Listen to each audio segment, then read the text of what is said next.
அரசு பள்ளியில் படித்து 10ஆம் வகுப்பில் அதிக மதிப்பெண் பெற்ற 20 மீனவ மற்றும் இருளர் இன மாணவர்களுக்கு அதானி அறக்கட்டளை மற்றும் காட்டுப்பள்ளி சமூக மேம்பாட்டு திட்டத்தின் சார்பாக பரிசு மற்றும் சான்றிதழ் வழங்கி பாராட்டு தெரிவிக்கப்பட்டது. அரசு பள்ளிகளில் அதானி கல்வி மேம்பாட்டு திட்டத்தின் கீழ் கடந்த 4 வருடமாக நடைபெறும் அதானி மாலை நேர வகுப்புகளில் பல்வேறு சமுதாய மாணவர்கள் கலந்து கொண்டு பயன்பெறுகின்றனர்.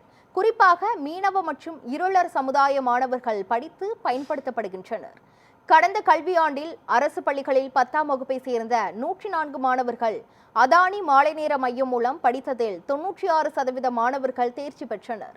இந்த நிலையில் அதானி துறைமுகத்தில் நடைபெற்ற விழாவில் 10ஆம் வகுப்பில் அதிக மதிப்பெண்கள் பெற்ற 20 மீனவ மற்றும் இருளர் சமுதாய மாணவர்களுக்கு அதானி காட்டுப்பள்ளி மற்றும் எண்ணூர் துறைமுக தலைமை அலுவலர் செரியன் அப்ரஹாம் மாணவர்களுக்கு அறிவுரை கூறி பரிசு மற்றும் சான்றிதழ் வழங்கி பாராட்டினார்.